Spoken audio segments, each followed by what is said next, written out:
Olga. I'm doing well, thank you.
Test, test, test.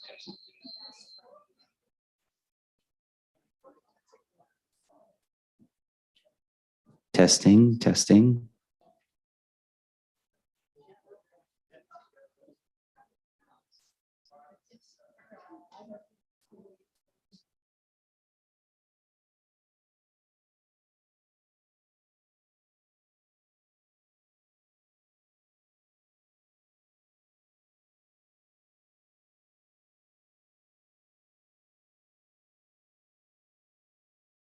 Testing, testing, testing, testing.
Is that loud enough?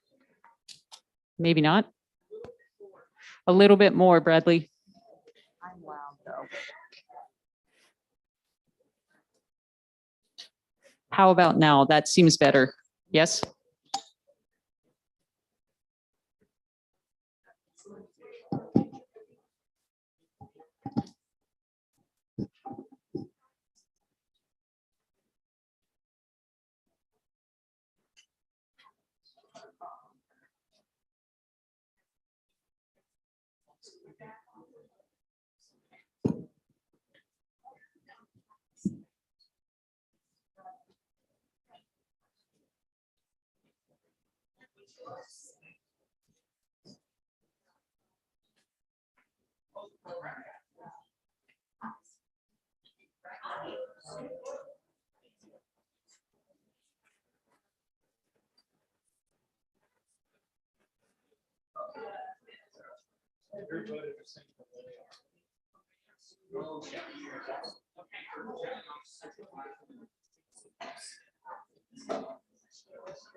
Test.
Test.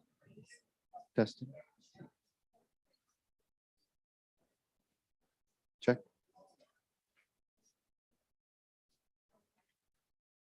Test. Check. Testing 1, testing 2, testing 3, 4.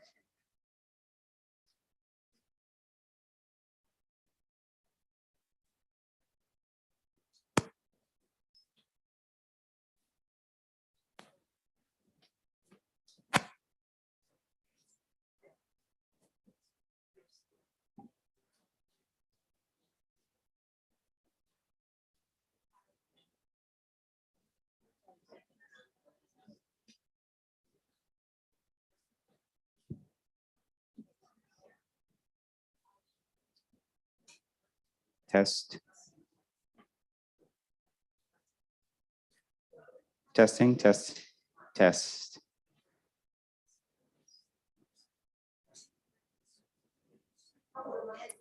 Test, test. Test.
We gather today to remember all those in our community who have died since the last time we could have a memorial service, which was May of 2019.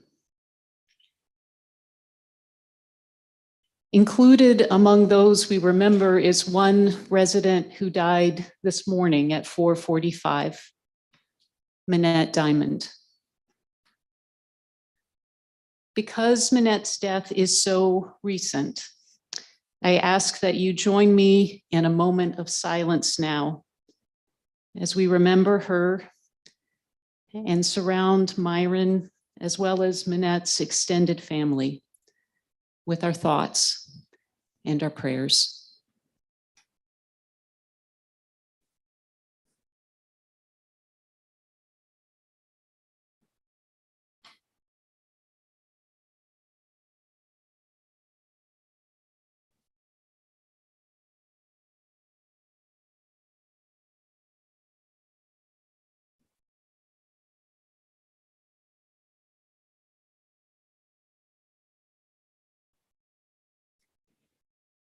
Each death, each loss impacts us.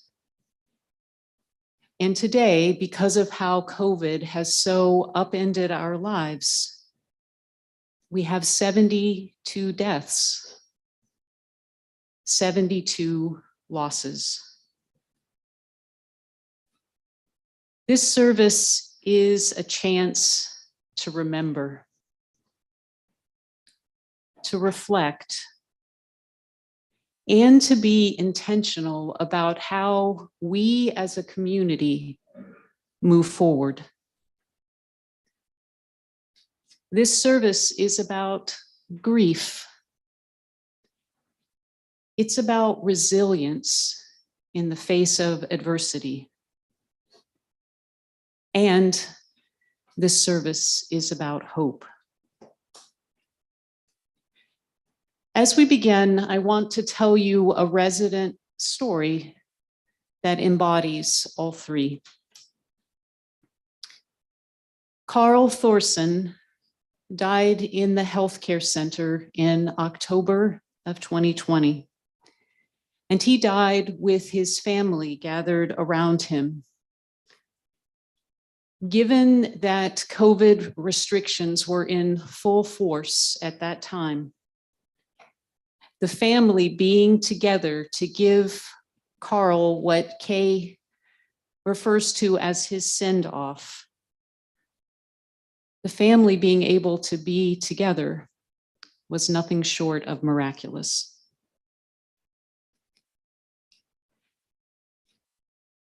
Carl's slow decline, his move from independent living to the lodge, to the Grove, and finally to the healthcare center. It had him supported by all the levels of care that we have here at the terraces. At the same time, Kay was thrust into what Nancy Reagan called the long goodbye. It was a long and painful goodbye, made even more painful by a global pandemic. I never knew Carl, but I have come to know Kay, and I care about her deeply. I want to read you several lines from one of Kay's sonnets, one that she wrote for her precious husband, one that was published in the Rag. Grieving for what is lost persists, but changes. The tongue struggles to express deep feeling, while the mind distracts and rearranges, clouding thoughts it longs to be revealing. When life shatters hope and dreams, what matters? Sharing pieces of love before it scatters. Kay's words for Carl capture why we're here today. We're here to grieve. We're here to do our best to express deep feeling. And most important of all, We're here to share pieces of love before it scatters.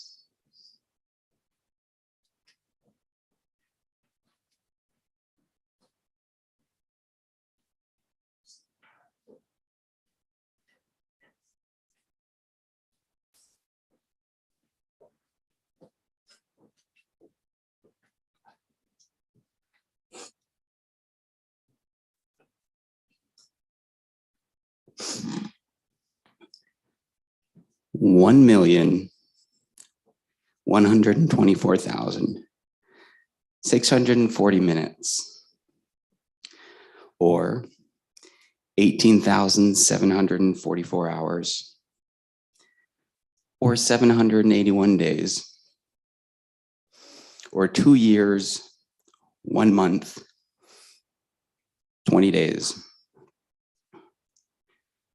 This is the amount of time that's passed since health officials from the 6 Bay Area counties announced the country's first shelter-in-place order that closed all non-essential businesses and instructed all of us to stay home and to keep our distance from others. This, my friends, is a really long time. During this time, this very, very long time, we have experienced a lot.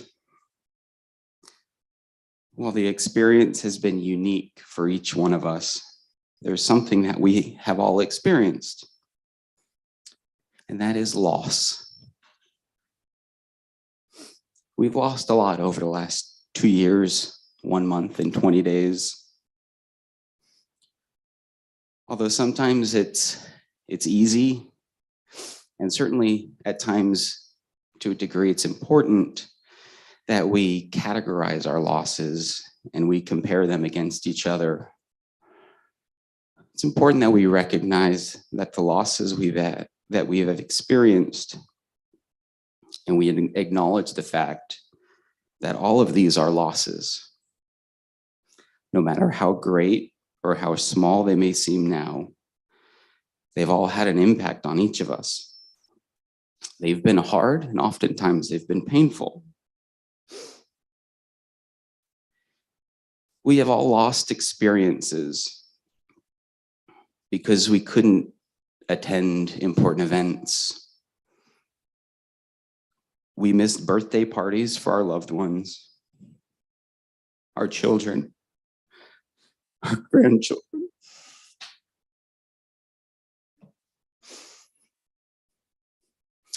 Heck, we've missed our own birthday parties. We missed weddings.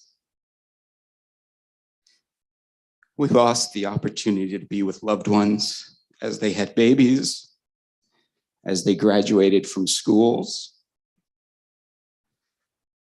or as they would have otherwise celebrated other great accomplishments. We've lost opportunities to create joyful memories. As we enjoyed delicious meals together,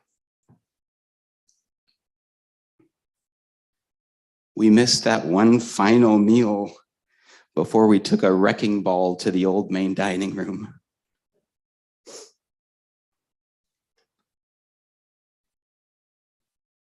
While many of us have, we've gained a couple of pounds, others may have lost weight because they're simply tired of eating meals out of to-go containers by themselves.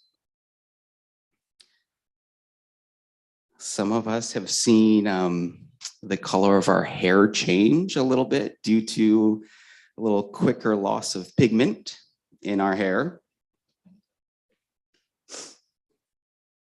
At times we've lost our patience. At times we've lost hope. At times it felt like we've lost our sanity. Some days we simply lost our desire to get out of bed in the morning.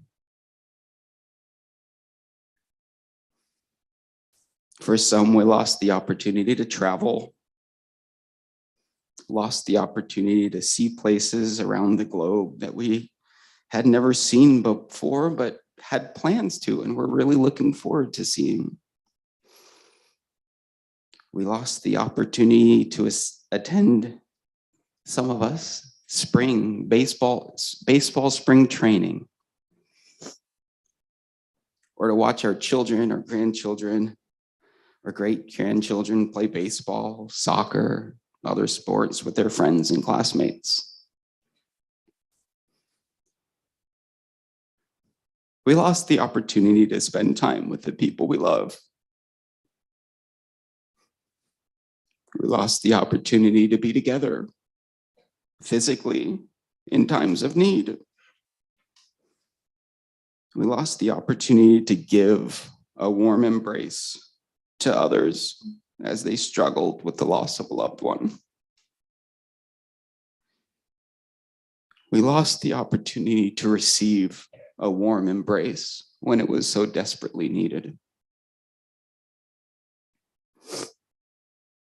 We lost the opportunity to be with each other in illness and in death, in being able to gather together to honor those who have died.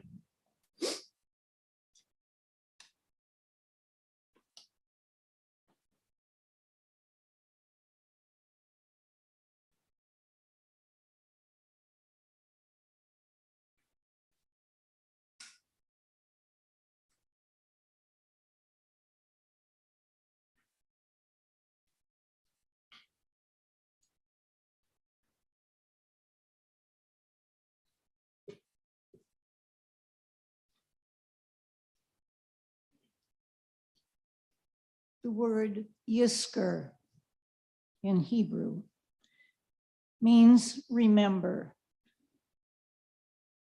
In this prayer, we implore God to remember the souls of our relatives and friends that have passed on. A yahrzeit commemorates the anniversary of a death. This poem is entitled We Remember. In the rising of the sun and in its going down, we remember them. In the blowing of the wind and in the chill of winter, we remember them. In the opening buds and in the rebirth of spring, we remember them. In the blueness of the sky and in the warmth of summer, we remember them. In the rustling of leaves and in the beauty of autumn, we remember them. In the beginning of the year and when it ends, we remember them. When we are weary and in need of strength, we remember them. When we are lost and sick at heart, we remember them. When we have joys we yearn to share, we remember them. So long as we live, they too shall live, for they are now a part of us as we remember them.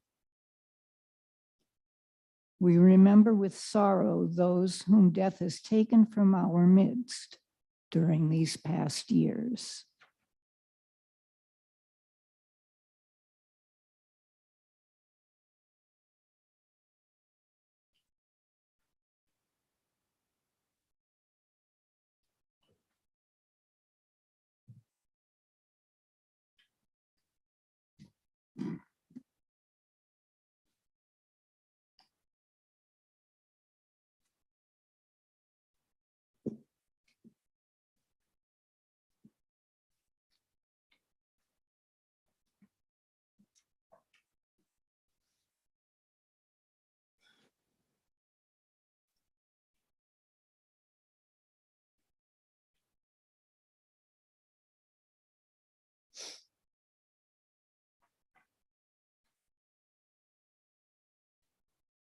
Alice Arada. Sharon Ashard. Artis Barber. Luciana Barsante. Charles Benjamin. And Antoinetta Blazina.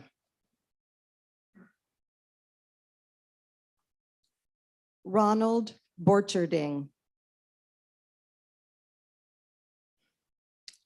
Alice Bratmiller.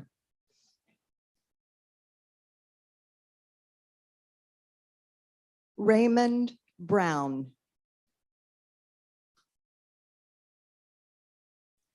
Elva May Carl. Lucille Cassell. Alice Chignon. Nancy Christensen.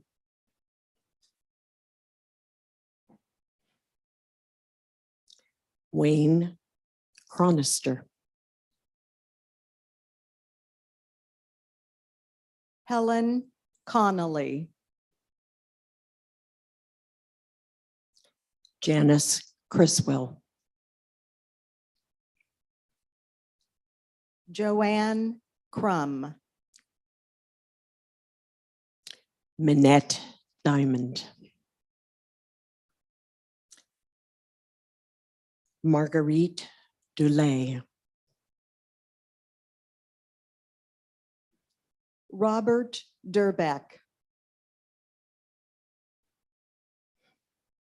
Renee Frederick.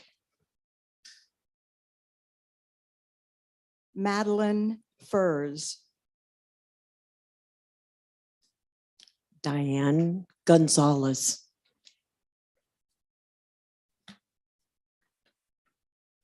Kern Hamilton. Robert Herhusky. Howard Iverson. Doreen James. Wayne Jensen. Susan Lane. Joy Lim. Joseph Machada. Catherine Mollick. Wendy Mars. Lois McDonald. Lydia Mednick. Carol Myers.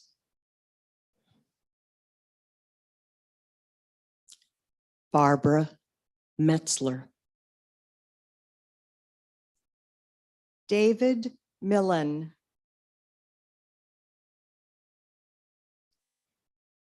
Mary Mahorovich. Christine Morgan. Thomas Morgan. Robert Nakaji. Colbert Nakata. Shirley Newsom.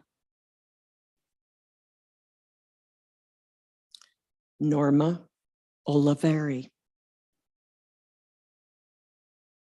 Virginia O'Reilly. Henry Otto. George Patzer.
Giovanni Pastrioni, George Flieger, Bill Rasmussen, Mary Reeves, Evelyn Reese, Nan Rook,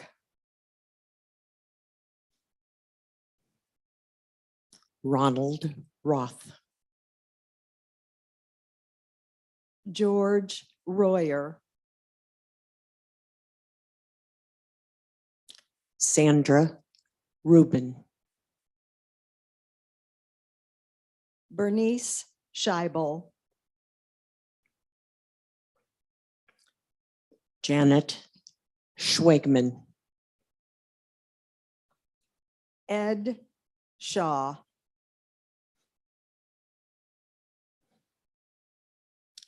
Alan Slutman, I'm sorry, Thelma Spaziani, Peggy Spencer, Sarah Stevenson, Jerry Thompson, Carl Thorson, Itsu Hunaka,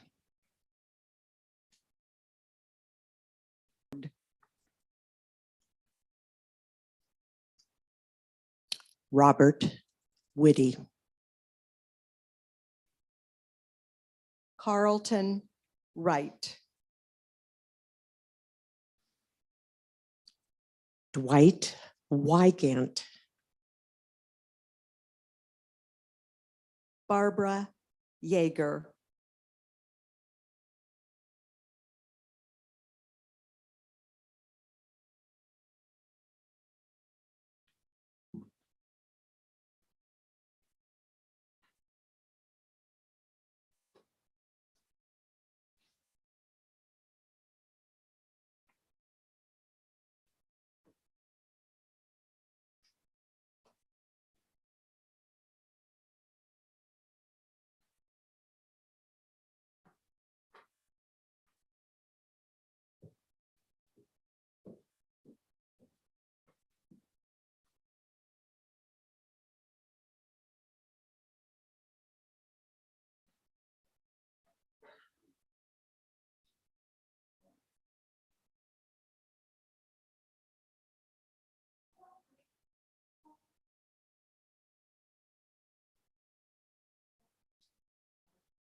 I didn't think it would be like this.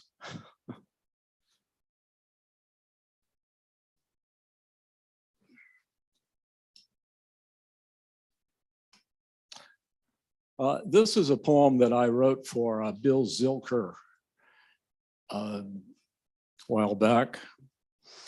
And we used to have dinner on occasion up in the upstairs dining room.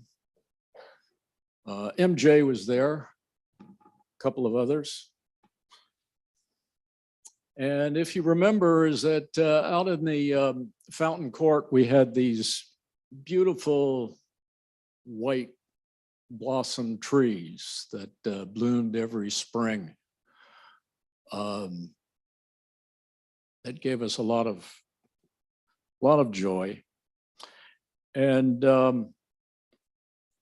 every once in a while, when we were having dinner, Bill would look out over the tops of those trees. And if you remember, Bill was an orchardist. And I really think that it gave Bill a real good feeling to look at those trees during the springtime.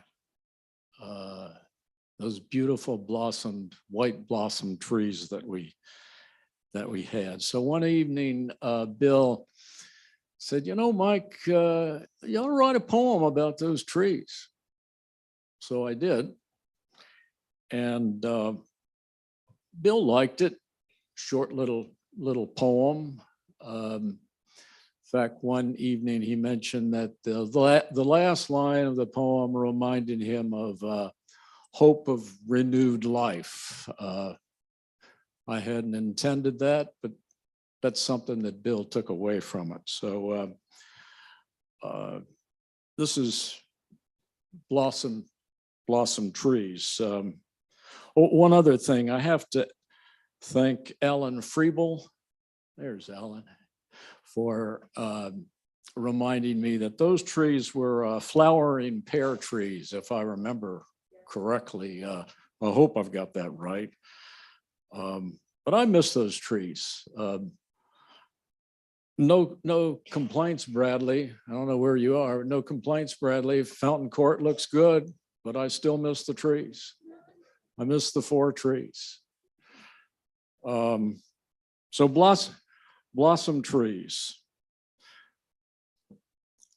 Among the blossom trees we walked, little known the storm they'd bring, mantled high and covered low, with tufts of white as white as snow. For when the breeze would blow and sing, a petal blizzard stirred our walk. Oh, how we wish this jocund scene would remain throughout the year. But alas, the seasons come and go, and the tufts of white as snow, no more a blizzard to bring us cheer. But come next spring, if we allow, again our blossomed walk serene.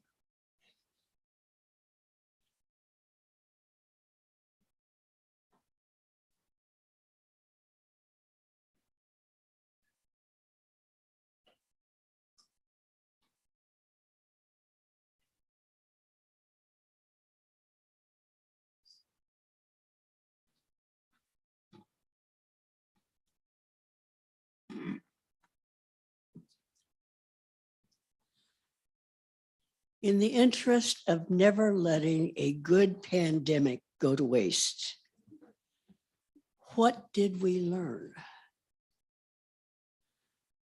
First of all, we learned that we will be forever grateful to the team members who came to work every day, day after day, week after week, month after month, and year after year, to keep us fed, to keep us safe, and to keep us well cared for. If you are in the higher levels of care, this matters so much. Some of us learned that we can be alone and not be lonely. We can engage in meaningful activities, learn new things, take up hobbies, take care of neglected tasks like cleaning the closets, write letters again. And they did well connecting with friends and family via FaceTime or Zoom. Most of us learned how very much we need each other. to laugh, to cry, to touch, to hug, to share our hopes and fears. We learned we had to keep an eye on each other while the administration was consumed with PPE, safety, protocols, and illness, and staff and residents. We needed to support and care for and provide a listening ear for our friends and neighbors. We cared for them. We learned that being alone for months on end was bad for our mental and physical health. How easy it was to fall into depression and how such a struggle it was to crawl back out. Not all of us have managed it yet, and they need our caring and our support. Those of us who moved in the restricted times were hobbled by their need to connect with their community, to meet their neighbors, to feel they belonged.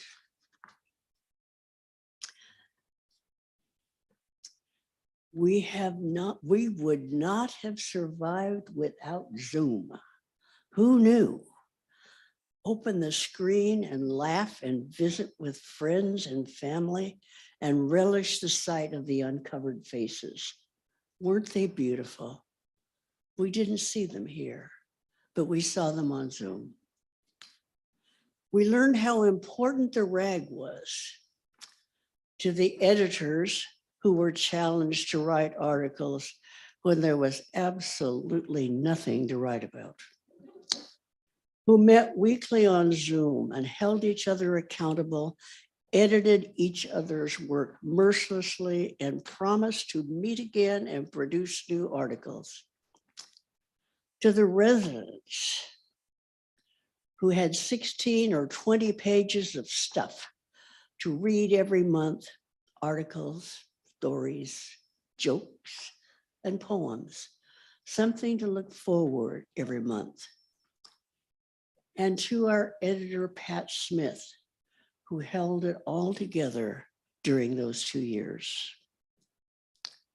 As the infection waned, we learned to come out and gather in small groups without being afraid anymore. Not everyone has learned that yet. We learned we are no longer the same people we were at the beginning, that the time that's been lost can never be regained. We're older, we're slower. Bradley is grayer. And only now are we learning truly what it means to be alive again. We learn to be ever so grateful for the sun and the wind and the smell of flowers in a way we never had before. We learned the pure joy of walking into the dining room full of people and sharing meals with friends. Remember how we hated that? It was noisy. The servers weren't there. But how wonderful it is now to be there. We are survivors after all. We may be diminished, but we are still surviving. And last of all, if we never, ever, ever have to eat meals out of bags again, it will be too darn soon.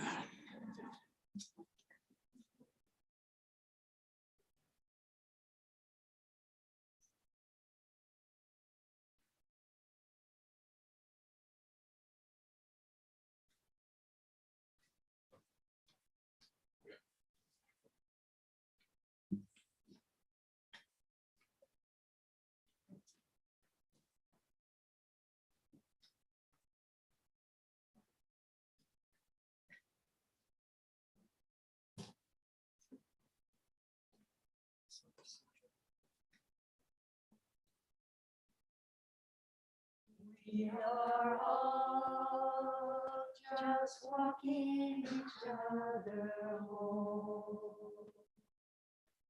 We are all just walking each other home. We are all just walking each other home. We are just walking each other home. We are all just walking each other home. We are all just walking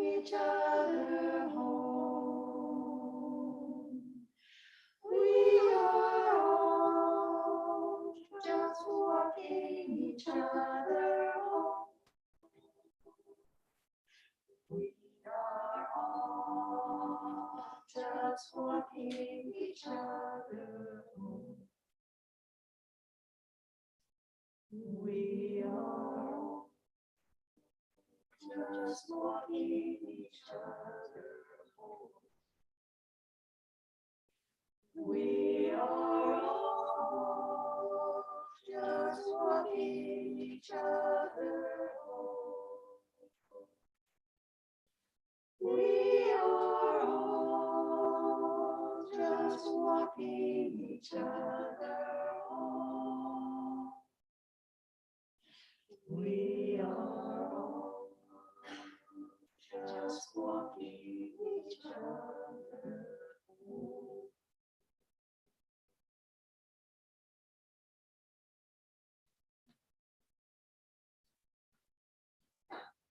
Love transcends all time. Love transcends all time. It is the voice inside the heart that never stops singing. It is the voice inside the heart that never stops singing. Love transcends all time. Love transcends all time. It is the voice inside the heart that never stops singing. It is the voice inside the heart that never stops singing. Love transcends all time. Love transcends all time. It is the voice inside the heart that never stops singing. It is the voice inside the heart that never stops singing.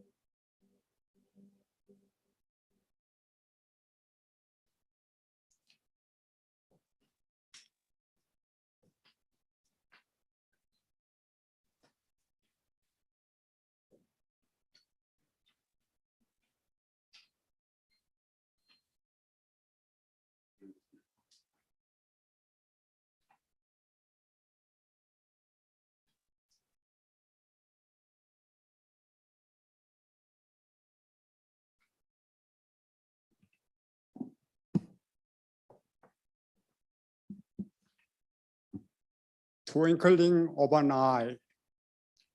We live in the universe, billion miles wide.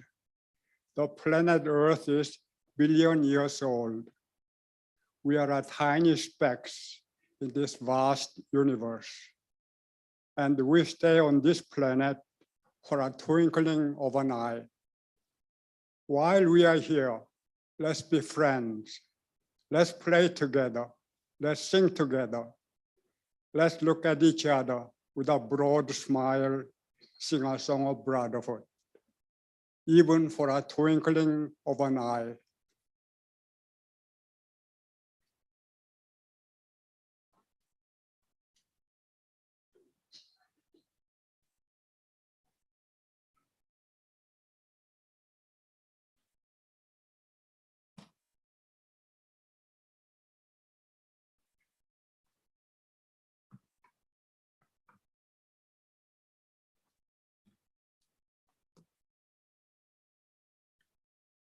Hope is important. When each of us signed up to live here at the terraces of Los Gatos, we probably thought we would be in a place where we could quietly spend our final days resting and reflecting on how good life has been. Yet I found something unusual happened upon my arrival at the terraces. Maybe you discovered this too. There are things to do and there are gifted people to interact with. There have been remarkable and unexpected surprises. We have found ourselves living closer to other people than we have lived since our college days. We have found there are more worthwhile things to do than there are hours in the day, or that there are people to do those things. We have found ourselves suddenly surrounded by people who have purpose, meaning, and kindness. We have found that there are unbounded opportunities to contribute what we can to this unexpected community, this unexpected family that we have joined.